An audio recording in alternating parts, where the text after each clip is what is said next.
Subscribe करें और bell दबाएं ताकि कोई खबर रह न जाए।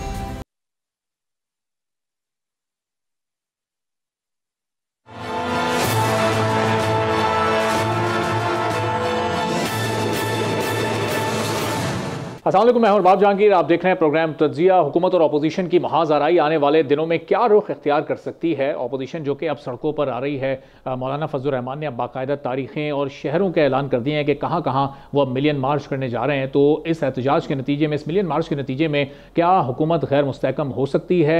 2 तारीख को ये मिलियन मार्च होने जा रहा है कराची में, और फिर 9 तारीख को पेशावर में मौलाना फजलुर रहमान ने इस मिलियन मार्च का ऐलान किया। और साथ ही साथ उन्होंने जो हुकूमती जमातें हैं, यानी सबसे बड़ी स्टेक होल्डर जमात मुस्लिम लीग नून और जिस जमात की सपोर्ट से हुकूमत बनी यानी पाकिस्तान पीपल्स पार्टी, दोनों जमातों को यह मशवरा दिया है कि पाकिस्तान तहरीक इंसाफ चूंकि बड़ा ग्रुप है, सबसे ज़्यादा उनके जो आज़ाद उम्मीदवार थे उन्होंने कामयाबी हासिल की है, तो हुकूमत उन्हें दे दें। असद कैसर जो मुतालबात कर रहे थे कि उनके जलसे नहीं उन्हें दिए जा रहे, दीगर जमातें जलसे कर रही हैं, उन्हें भी जलसे जुलूस करने की इजाज़त दी जाए, तो उनके मुतालबात को भी मौलाना फजलुर रहमान ने बिल्कुल जायज़ करार दिया है। इस वक्त चूँकि मौलाना फजलुर रहमान खुद भी अपोजिशन में, तो क्या उनका एक झुकाव, एक टिल्ट, उनकी हमदर्दियां क्या इस वक्त पाकिस्तान तहरीक इंसाफ के साथ हैं, और क्या दोनों जमातें मिलकर आगे अपोजिशन की सूरत में हुकूमत के लिए मसाइल खड़े कर सकती हैं। और हुकूमत मौलाना फजलुर रहमान के मशवरे पर क्या सोच रही है, क्या उनकी तजवीज़ पर गौर किया जा रहा है, और हुकूमत अगर बिलफर्ज उनकी इस तजवीज़ को मान भी लेती है तो क्या पाकिस्तान तहरीक इंसाफ अपने इन नंबर्स के साथ हुकूमत बनाने की पोजीशन में होगी। ये वो तमाम सवालात हैं जो कि आज मेहमानों के सामने रखेंगे।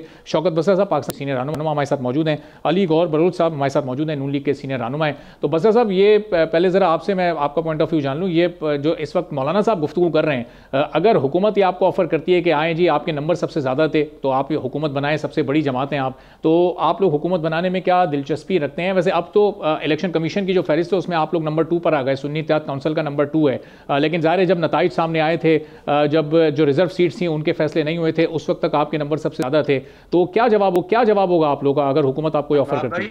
अरबाब भाई ने कहें बिस्मिल्लाह करें।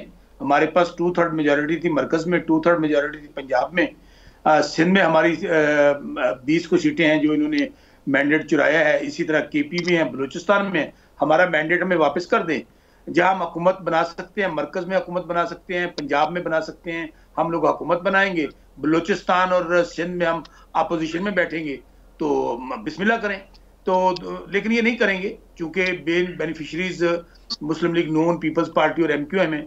और आपने देखा कि हम लोग तो खैर केपी के अंदर बनाने जा रहे हैं 2 कमीशन, एक धांधली के हवाले से जुडिशल कमीशन और दूसरा 9 मई के हवाले से। अच्छा। और chief justice Peshawar high court को खत लिख रहे हैं गंडापुर साहब, और हमारी उसमें ख्वाहिश ये है कि फुल कोर्ट बने, जितने हाई कोर्ट के जजेस हैं उसकी लाइव प्रोसीडिंग दिखाई जाए, जिसको जो इतराजात हैं धांधली के हवाले से वो भी उसमें आ जाएं, और 9 मई के हवाले से जो हम कहते हैं बार बार कि फॉल्स फ्लैग ऑपरेशन था, वो बहाना था और तहरीक इंसाफ को तोड़ना मकसूद था, उसके हवाले से भी।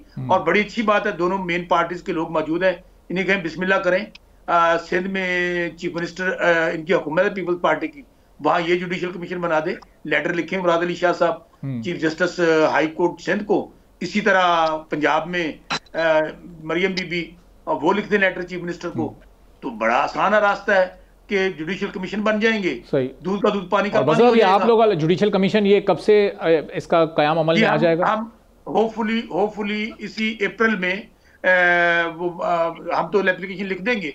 ये अभी इजलास आ रहा है, उसमें हालांकि ये प्रोगेटिव है, चीफ मिनिस्टर डायरेक्ट भी लिख सकते हैं, लेकिन हम पूरे हाउस की सेंस लेकर, वो जरूरी नहीं है, मैं बार बार कह रहा हूँ करारदाद मंजूरी जरूरी नहीं है, लेकिन हम करारदाद पहले लेकर आ रहे हैं हाउस के अंदर केपी में, और वो फॉरवर्ड करेंगे चीफ मिनिस्टर साहब, चीफ जस्टिस साहब को लिख रहे हैं। मेरी गुजारिश ये है कि ये कभी नहीं बनाएंगे। वो क्यों नहीं बनाएंगे?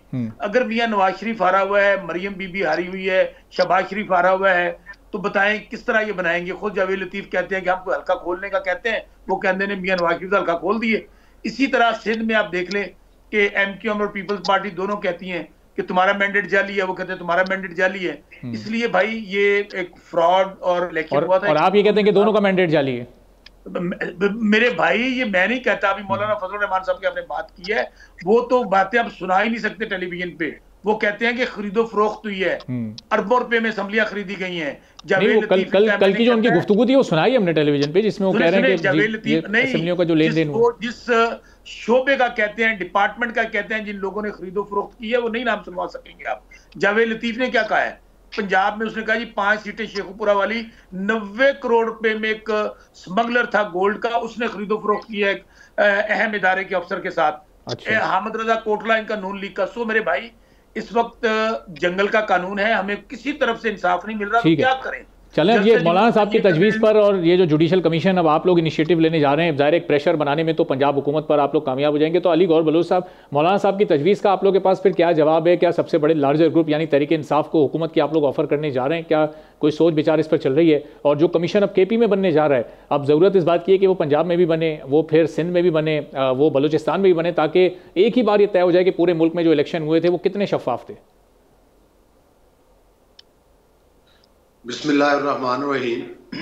देखिए, इन्होंने जो बात की है, मतलब है कि बड़ी मज़ाक़ा खेज़ है कि सबसे पहले तो ये है कि इनको चाहिए कि 2018 में जो इन्होंने धांधली की थी, जिसके ऐनी शाहिद जो हैं वो जावेद हाशमी साहब हैं, जो मुल्तान से उस वक्त इनकी पार्टी में शामिल थे, और जो कुछ इन्होंने बताया था और जिस तरह से इन्होंने कहा था कि अंपायर की उंगली उठने वाली है, सबसे पहले तो उस मैंडेट चुराने की माफी कौम से मांगे और इस बात पर माफी मांगे कि हम तकरीबन 3.5 साल, पौने 4 साल एक चोरी शुदा मैंडेट के जरिए हमने पाकिस्तान की मईशत को तबाह किया, पाकिस्तान की सियासत में इंतशार फैलाया, और ये और इनका जो वो लीडर जो कि सो कॉल्ड लीडर है इनका, जो कि इस वक्त जेल में है, वो कौम से माफी मांगे।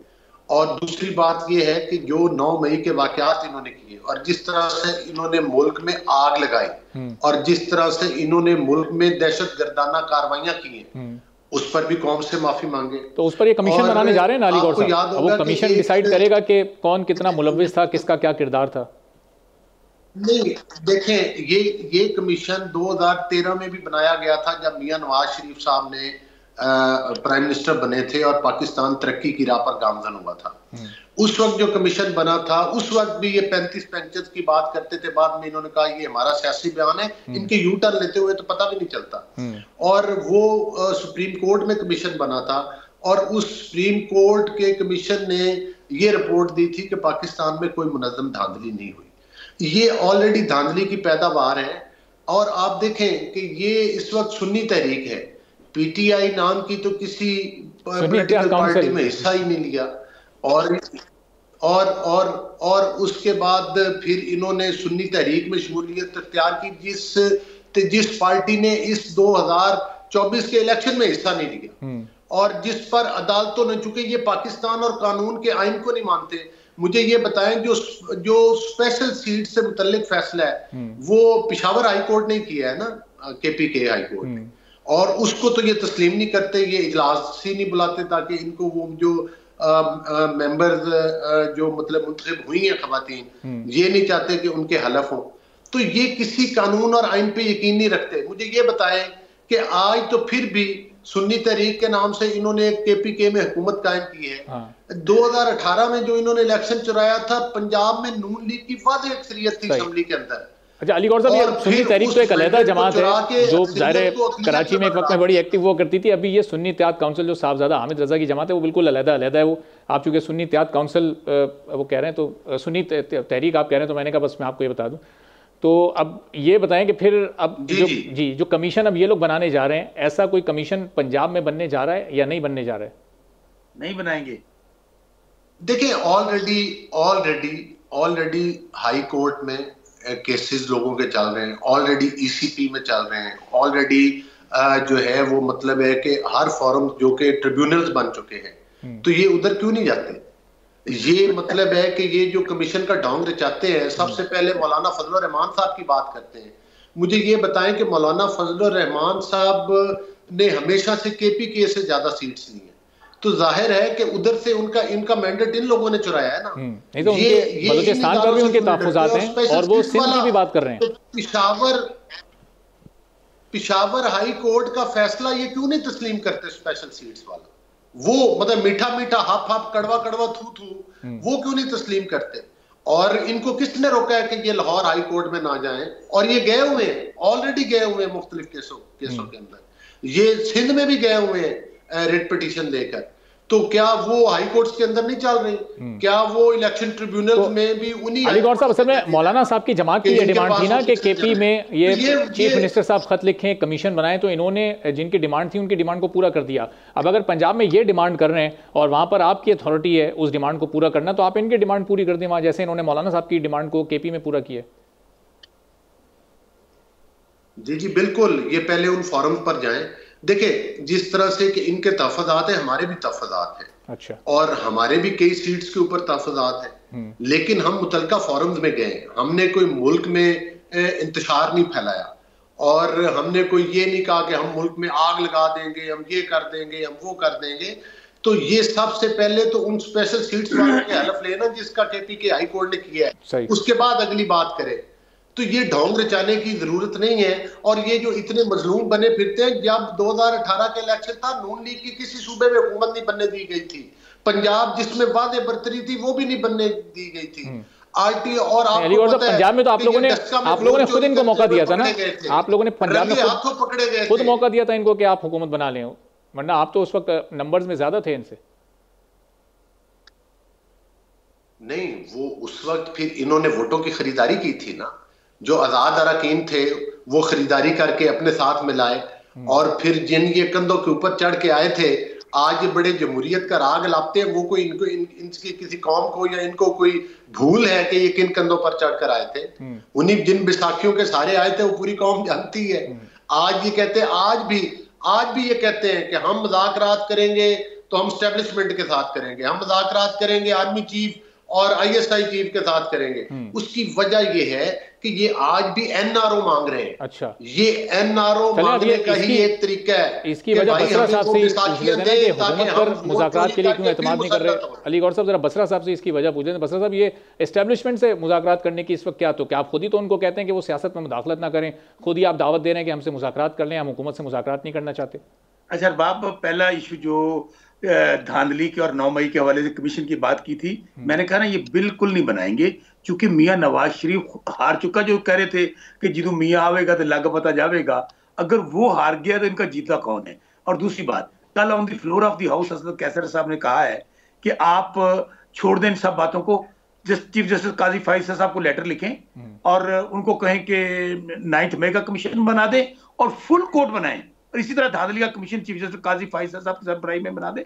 हम लोग ऑलरेडी जा चुके हैं सुप्रीम कोर्ट के अंदर, और उसकी लाइव प्रोसीडिंग दिखाएं पूरी कौम को, दूध का दूध पानी का पानी हो जाएगा। लेकिन ये नहीं जाएंगे, इसलिए नहीं जाएंगे, ये बेचारे तो 50-50 हजार से अगर वजीर आज़म हारा हुआ है, अगर मरियम बीबी आ रही है, मियां नवाज शरीफ हारा हुआ है, तो मेरे भाई इनालू ना ही समझो। अच्छा दूसरी बात, आपने मुज़ाकरात की बात कही, गुजारिश ये है इनसे कौन मुज़ाकरात करे?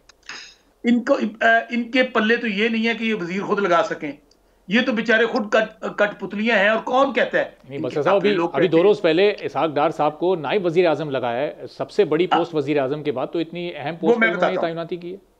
वो मैं बताता हूँ मेरे भाई, वो अन्ना वंडे रेवड़ियां मोड़ मोड़ अपने वो कभी मिसाल सुनी है?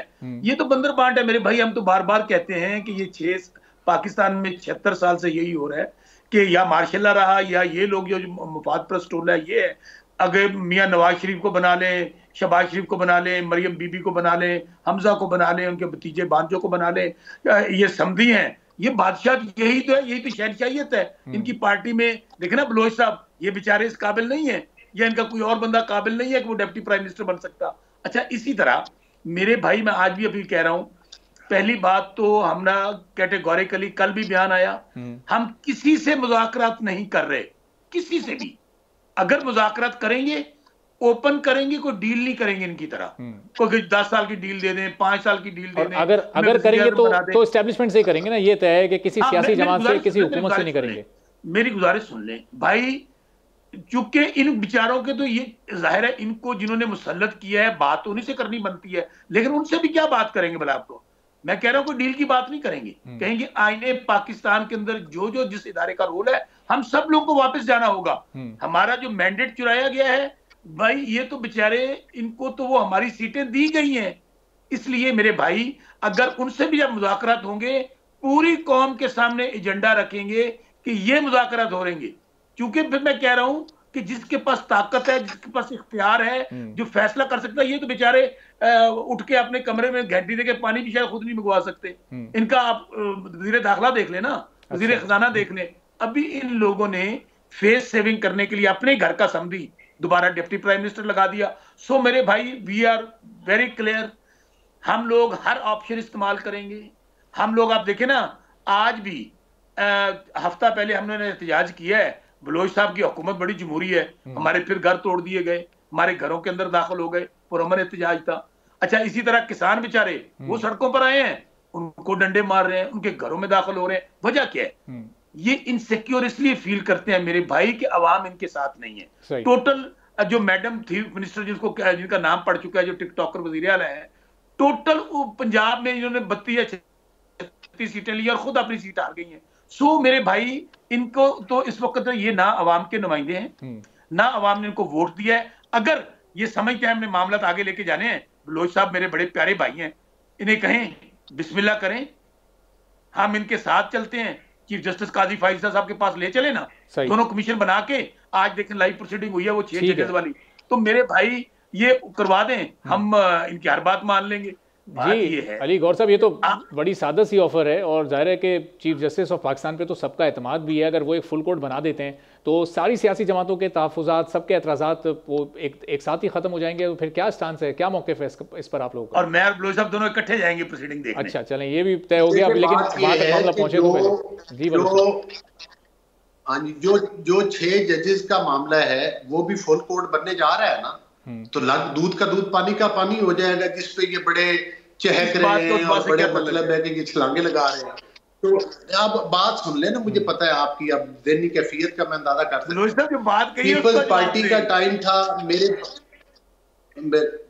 मैं उसी तरफ आ रहा हूँ, आप खामोशी से बात सुने। जिस तरह से गंदम जवाब चले इनका देखे ना, इनकी मतलब है कि मेंटल लेवल ये है कि ये खामोशी से बात भी नहीं सुन सकते, क्योंकि इनको पता है कि मैं इनकी दुखती रग पे हाथ रखूंगा। अच्छा, बात ये है, आप करें, बात करें कि कल तक ये देखें बोलने, ये बात नहीं, चुप नहीं करेंगे। अब इनको पता है कि मैं इनको क्या कहने वाला हूं। अच्छा नहीं, आप नहीं बोलेंगे। बसरा साहब जरा रुकिएगा, बसरा साहब जरा 1 मिनट में आर्गुमेंट मुकम्मल करने दें। बात ये है, ये जो मसरूफ मेरे प्रोग्राम में मुहतरम मेरे भाई बैठे हुए हैं, ये कल तक जरदारी साहब के भंगड़े डालते थे जलसों के अंदर। फिर उसके बाद इनको पता चला कि शायद इमरान न्याजी की पॉपुलैरिटी हुई है, फिर ये उनके जलसों में भंगड़े डालने लग गए। उस वक्त इनका जरदारी के जलसों में नचने को दिल करता था, आजकल इनका पीटीआई के जलसों में नचने को दिल करता है। तो मेरे भाई को कुछ मिला नहीं, आज तक बेचारा भंगड़े ही डाल रहा है, जुबान दराजियां कर रहा है, दूसरों को गालियां दे रहा है। सुप्रीम कोर्ट जाने की जो ऑफर कर रहे हैं काजी फाइज़ साहब के पास, वो लिहाजा टॉक शोज में आकर अगले की बात सुप्रीम कोर्ट चले, बात ना सुनना, खुद झूठ बोलते जाना, ये भाई साहब का वतीरा है यार। बातों का जवाब तो ले दें। जी जी, मैं इंतजार कर रहा हूँ जरा बसरा साहब, आप जरा, मैं इंतजार कर रहा हूँ जरा, इनका पॉइंट मुकम्मल हो जाए, फिर मैं वो सवाल दोहरा दूंगा। चुप नहीं करेगा, इसको पता है कि मैं अब इसको आईना दिखा रहा हूँ, जवाब दे दें आपको। चलें, अच्छा अली गौर साहब, बसरा साहब जरा एक छोटा सा मौका दीजिएगा, जरा छोटा सा ब्रेक लेते हैं जरा यहाँ पर, ब्रेक के बाद जरा वापस आते हैं। तो फिर ये सवाल दोबारा से आपके सामने रखता हूँ। उन्होंने बात कर ली। अच्छा नहीं, आपसे शुरू करूंगा अली गौर साहब, ब्रेक के फौरी बाद में आपकी तरफ आ रहा हूं, आप अपना नुक्ता मुकम्मल कीजिएगा और फिर गुफ्तगू के सिलसिले को हम यहीं से आगे बढ़ाएंगे एक छोटे से ब्रेक के बाद।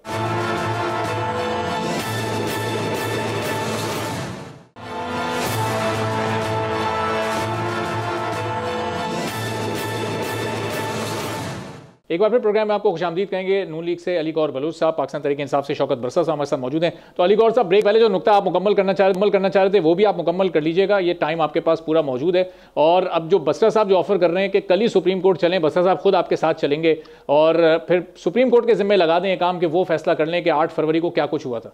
देखें, जो केसेस हैं, इलेक्शन ट्रिब्यूनल क्या है, सुप्रीम कोर्ट में क्या इनको किसी ने रोका है कि ये कोई केस ना लेकर जाए? जिस हल्के में ये समझते हैं धांधली है हुई है, नवाज शरीफ साहब का हल्का हो, मरियम साहिबा का हल्का हो, जिसका दिल करता है वो हल्का उठाएं और उधर लेकर चले जाए। क्या इनके ऊपर कोई किसी ने बैन लगा रखा है कि ये किसी हल्के को नहीं लेके जा सकते?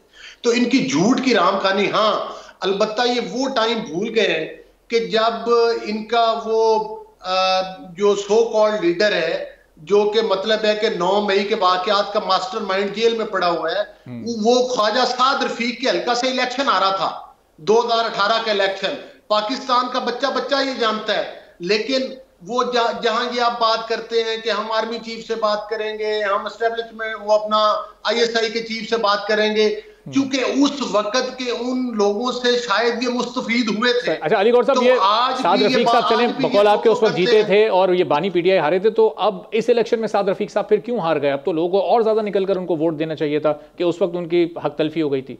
अगर साद रफीक साहब ने इलेक्शन लूज किया है तो उन्होंने तस्लीम किया कि मैंने लूज किया है, इसी से उनकी सच्चाई बातें हैं। जब वो जीते थे, अच्छा उसके बाद फिर ये क्योंकि पता था इसने एक्सपोज होना है, इसने फौरन वो सीट छोड़ दी, चूंकि साद रफीक साहब अदालत में जा रहे थे और वहां पर ज़िमनी इंतखाब हुआ। वहां पर इनका एक वो बड़ा था, मतलब एक चहेता कैंडिडेट, पैसे लगाने वाला, वो 10,000 की लीड से हारा था उसके मुकाबले में। वही कैंडिडेट हुमायूं अख्तर इस दफा मेरे हल्के में आया है, 4थे नंबर पर आया है वो मौसूफ। तो गुजारिश करने का मकसद ये है कि ये लोग और किसी से ढका छुपा हुआ है कि पंजाब का मैंडेट किसको मिला था, किसी से ढका छुपा हुआ है कि डस्का में चोरी किसने की थी। तो ये सुप्रीम कोर्ट जाए, हाई कोर्ट जाए, किसने रोका है, बैन किया है? ट्रिब्यूनल्स बने हुए हैं, हाई कोर्ट्स में चले जाएं, उठाए ना, हल्के जाते कोई नहीं, टॉक शोज में बड़ी बातें करते हैं। मुझे ये बताएं, अगर ये अदालतों के फैसले और हाई कोर्ट्स पर इनको इतना एतमाद है तो इनसे एक मासूमाना सवाल है कि स्पेशल सीट से मुतल्लिक उसी हाई कोर्ट का फैसला ये क्यों नहीं मानते? ये तो कल फिर मुकर जाएंगे अपनी बात से। तो ये इनका सिर्फ एक टॉक शोज में आकर एक ड्रामेबाजी करने का, एक सिर्फ लॉजिक देने का, उधर चले जाए उधर कमीशन बना दो। ये हर चीज के एक आईनी इदारे बने हुए हैं, हाई कोर्ट्स मौजूद हैं, सुप्रीम कोर्ट्स मौजूद हैं। आपको जिस हल्के पे इतराज है आप चले जाएं और वहां से इंसाफ ले लें। पहले उन खवातीन को तो हलफ उठाने दें जिनकी वजह से आपने 4 महीने से जो है वो मतलब है कि उनको हलफ नहीं उठाने दिया। और खास तौर पर आपको याद होगा जब पहली दफा PTI की हुकूमत बनी थी KPK में, उस वक्त इन्होंने अपना एक अलग एहतसाब बोर्ड बनाया था या क्या? फिर जब उस एहतसाब बोर्ड ने रिपोर्ट दी कि इमरान अहमद न्यादी तो खुद लूट मार में मसरूफ है, तो फौरी तौर पर वो कमीशन इन्होंने बंद कर दिया। आपको याद होगा, मतलब ये तारीख ऐसी चीज है कि ये किसी का पीछा नहीं छोड़। ठीक है, तो और आज ये फिर फलां कमीशन बना ले। 2013 में भी ये सुप्रीम कोर्ट गए थे, उस कमीशन ने क्या रिपोर्ट दी थी? उसने कहा था कि कोई धांधली नहीं हुई। ठीक है, तो साहब ये जरा अब इनसे पूछना कि फिर ये इस कमीशन का फैसला मानेंगे या नहीं मानेंगे। तो बस्तर साहब, ये पेशावर हाई कोर्ट से आपको बल्ले का निशान वापस दिया गया, जो बाद में ज़ाहिर फिर सुप्रीम कोर्ट से फैसला हुआ, तो उस वक्त आपने उस फैसले को माना। रिजर्व सीट्स का फैसला आप लोगों के खिलाफ आया तो आप उस फैसले को नहीं मानते। अब उसी पेशावर हाई कोर्ट को आप ये कमीशन बनाने का कह रहे हैं, फुल कोर्ट बनाने का कह रहे हैं। तो अब इसका जो भी नतीजा आएगा KP में, अगर कुछ हल्के आपके हाथ से जाते भी हैं इस कमीशन के नतीजे में, तो फिर कोई एतराज़ तो नहीं होगा? फिर इस कोर्ट के इस डिसीजन पर पूरा एतमाद करेंगे आप? अरबाब, मैंने इंटरप्ट नहीं किया। 2-3 सवाल आते हैं आपकी। पहली बात तो मैं आपने इंटरप्ट किया। एक मिनट बलोच साहब, एक मिनट बलोच साहब, एक मिनट ना करें ना। अच्छा बलोच साहब ना करें ना। अच्छा ये मुझे ब्रेक लेना पड़ गया था फिर जब वो इंटरप्शन।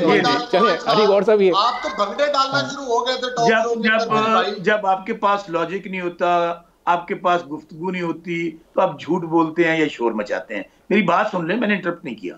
गुजारिश ये है, बिल्कुल आप यही काम कर रहे हैं। गुजारिश तो सुन लें, बिल्कुल ठीक है, आप यही काम कर रहे हैं बसरा साहब। लो जी सुन लो। अच्छा बलोच साहब, अच्छा मैं जान की अमान पाऊं तो अर्ज करूं। पहली बात तो ये है, मैं इनको ये बताऊं कि ये कोई ना स्टेट ड्रामा है, ये पूरा एक नेशनल TV मीडिया देख रहा है। सीरियस गुफ्तगू ये है, भाई आप हुकूमत में हैं और ये प्रेरोगेटिव है प्राइम मिनिस्टर साहब को कहें कि एक लेटर लिखें चीफ जस्टिस सुप्रीम कोर्ट को, उनको लिख दें कि जी आप अगर आप जीते हुए हैं तो डर किस बात का है? आप लिख दें कि 2 आप 9 मई की गुफ्तगू करते हैं और इलेक्शन की करते हैं। हम आपकी बात मानते हैं, एक बनवा लें फुल कोर्ट। वहां नहीं बनवाना, आपकी पंजाब में हुकूमत है, यहां 2 कमीशन बनवा लें। ये नहीं करेंगे। इनको पता है कि 9 मई जो है वो आज भी सौदा बेच रहे हैं। 9 मई के पीछे पूरा पाकिस्तान पार्टी तोड़ दी।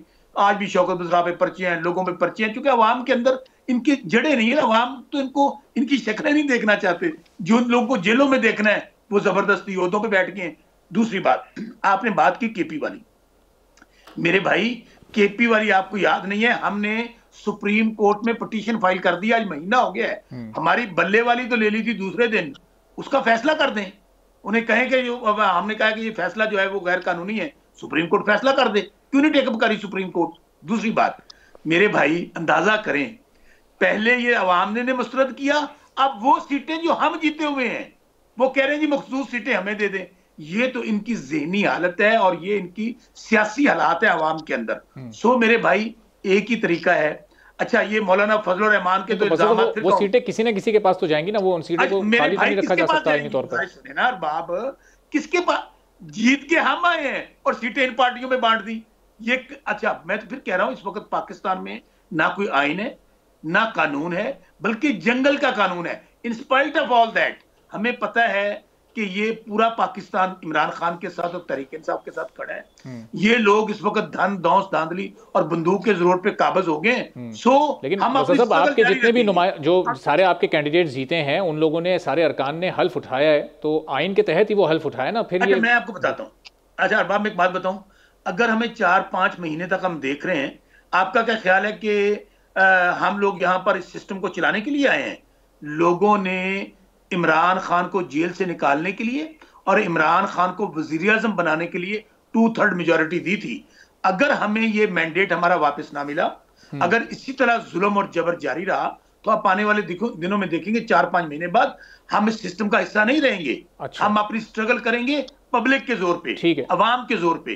क्योंकि आज देखना हालत ये है, हम फैसलाबाद जलसा करने के लिए जा रहे हैं बलोच साहब के शहर में, वहां पकड़ दकड़ शुरू है, वहां पे गिरफ्तारियां हो रही हैं। भाई अगर हमारा अवाम हमारे साथ नहीं है तो ये आपको पागलपन के दौरे क्यों पड़ रहे हैं, ये गशियां क्यों पड़ रही हैं? अब ये आपका जो एहतजाज होगा या जो मिलियन मार्च मौलाना साहब करने जा रहे हैं, अली गौर साहब, तो ये दो एहतजाज आप लोगों के खिलाफ अब ये दो बड़ी जमातें करने जा रही हैं, तो इनसे तो इनको रोकने का तरीका बड़ा आसान सा है। जो बसरा साहब कह रहे हैं कि क्यों prime minister chief justice of Pakistan को खत नहीं लिख रहे, वो एक खत आप लिखते हैं तो शायद मौलाना साहब भी बैठ जाएंगे सुकून से और इंतजार करेंगे कि वहां से क्या फैसला होता है, और शायद पाकिस्तान तहरीक इंसाफ को भी सड़कों पर आने की जरूरत ना पड़े। देखिए, बात ये है कि ये जो कहते हैं, जहां तक मौलाना साहब का ताल्लुक है, मौलाना साहब से इख्तलाफ अपनी जगह पे, लेकिन ये बात तो दुरुस्त है कि मौलाना साहब ने हमेशा पुरअमन एहतजाज किए हैं, लेकिन इनका ट्रैक रिकॉर्ड आप 13 के धरनों से लेकर 9 मई के वाकयात तक अगर आप देखें तो जलाओ, घराओ और इंतशार के अलावा कोई भी नहीं है।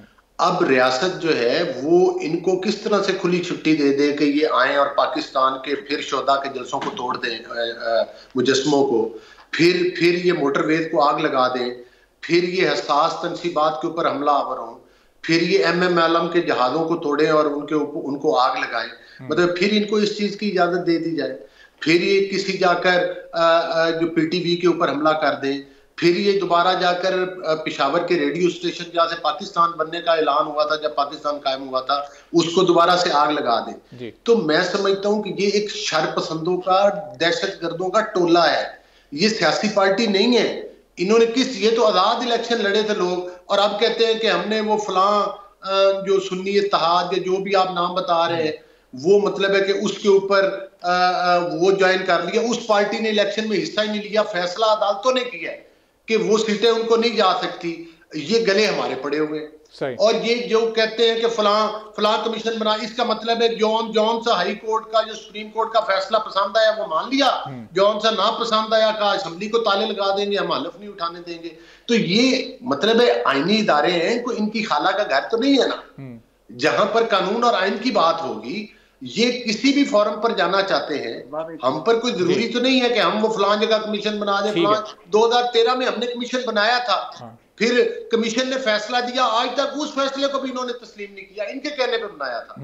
पहले तस्लीम करें ना करें, इंप्लीमेंट तो हो जाता है ना फैसला। बस अभी ये पेशावर हाईकोर्ट का भी अगर फैसला नहीं मान रहे, इनकी सोच अपनी जगह, लेकिन वो इम्प्लीमेंटेशन तो हो गई उस फैसले की भी। जी बसरा साहब कुछ कहना चाह रहे थे। अरबाब, अगर लेकिन अभी तक तो देखे ना, अभी तक तो ट्रिब्यूनल बने हैं, अभी ट्रिब्यूनल से फैसले जाएंगे, फिर उसके बाद सुप्रीम कोर्ट में जाएंगे, फिर उसके बाद कोई नौबत आएगी ना कमीशन बनाने की। जी जी, तो अभी कोई इन चीजों, इन इदारों के होते हुए जरूरी नहीं है कि उस पर कमीशन, हाँ इनके कोई तफादात है तो ये हाई कोर्ट और सुप्रीम कोर्ट बड़े शौक से जा सकते हैं। बसरा साहब एक जुमला कहना चाह रहे हैं, मौका दीजिएगा। जी अरबाब भाई, असल में इनको यकीन नहीं आ रहा, क्योंकि जाली हुकूमत है ना, अवाम ने तो वोट नहीं दिए। और भाई बलोच साहब, आप हुकूमत में है, अगर हमने आग लगाई है, हमने जिना जलाए हैं, हमने शहीदों के।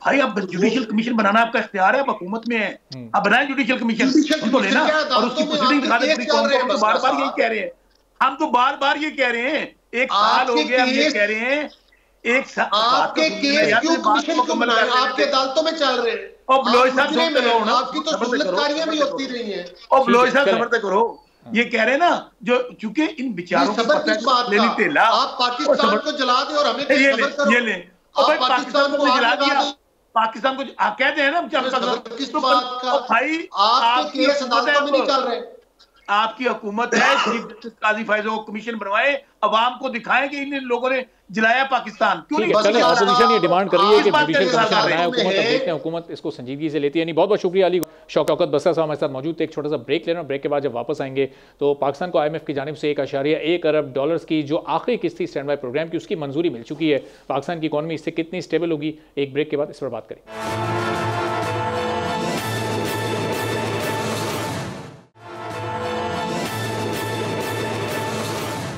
एक बार फिर प्रोग्राम में आपको खुशामदीद कहेंगे। और पाकिस्तान को IMF की जानिब से तीसरी किस्त की मंजूरी के बाद अब वो तीसरी किस्त मौसूल भी हो चुकी है और 1.1 अरब डॉलर जब पाकिस्तान को मिले तो इससे अब क्या सिर्फ मतलब क्या लिया जाए, क्या सिर्फ पाकिस्तान के रिजर्व्स में इजाफा होगा या फिर पाकिस्तान में एक्सचेंज रेट में भी इससे कोई कमी हो सकती है, इसके क्या पॉजिटिव इंपैक्ट्स पाकिस्तान पर इस वक्त मुरतब हो सकते हैं। जो अगला प्रोग्राम पाकिस्तान IMF का लेने जा रहा है उसके लिए कितनी आसानी इस प्रोग्राम की कामयाबी के साथ तकमील के बाद पैदा हो सकती है, इस पर हम गुफ्तगू करेंगे। खाका नजीब साहब हमारे माशियात हैं, हमारे साथ मौजूद हैं। पूरे प्रोग्राम के लिए आपने वक्त निकाला। अब ये जो 1.1 अरब डॉलर्स हैं, अब ये इनकी वैल्यू असल में है क्या, ये इस रकम की वैल्यू है या पाकिस्तान ने जो प्रोग्राम अपना कंप्लीट किया वो पाकिस्तान की एक बड़ी कामयाबी है और इससे फिर अगले प्रोग्राम में भी पाकिस्तान को एक कामयाबी मिल सकती है।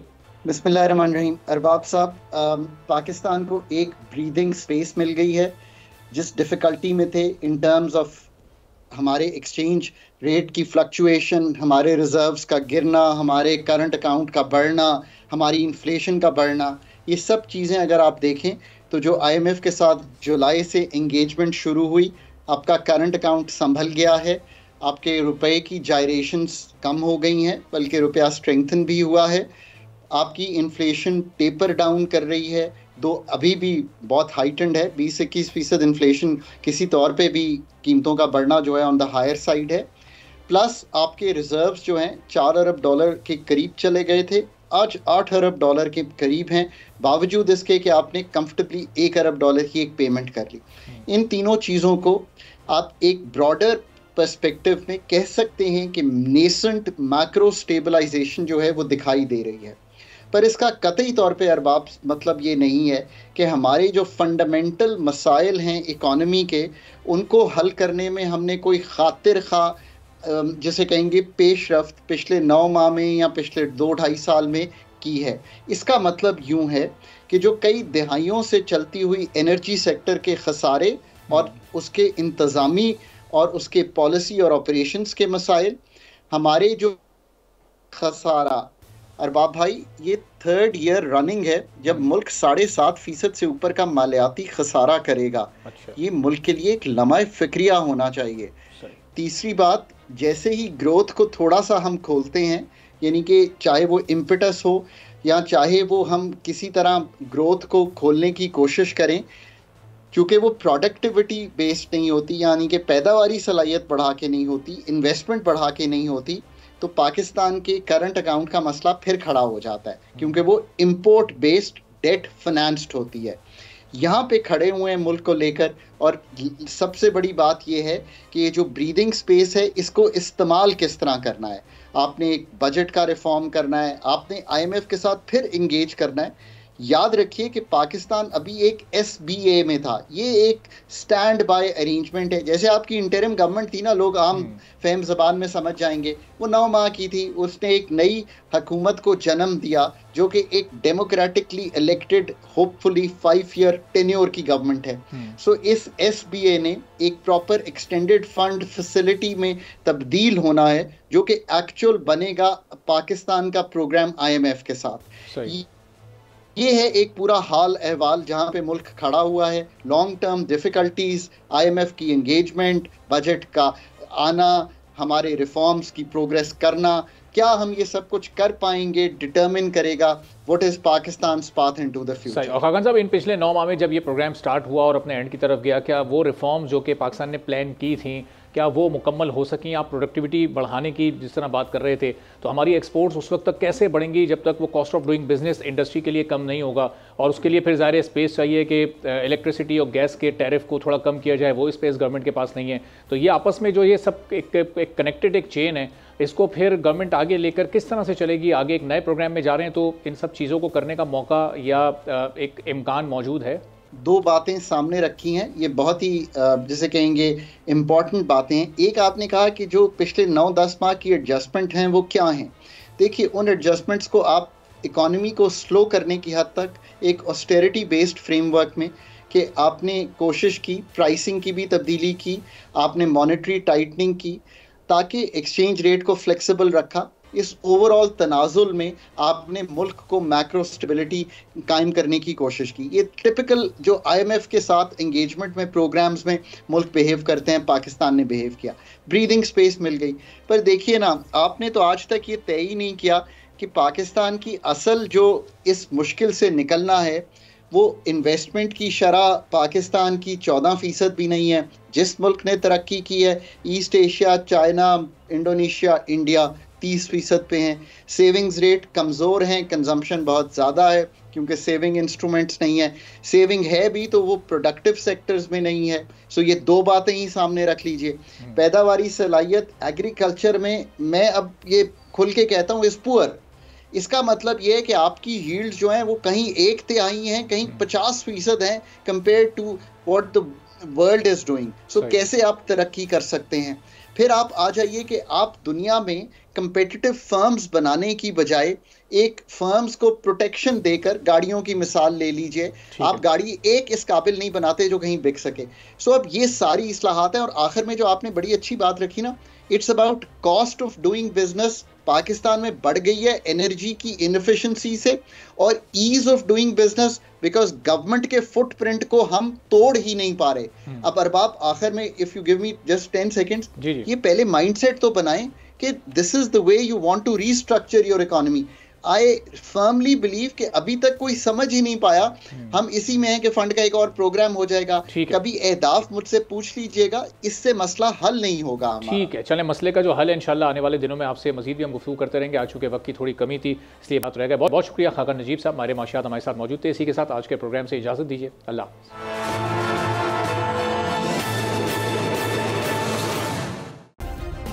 सब्सक्राइब करें और बेल दबाएं ताकि कोई खबर रह न जाए।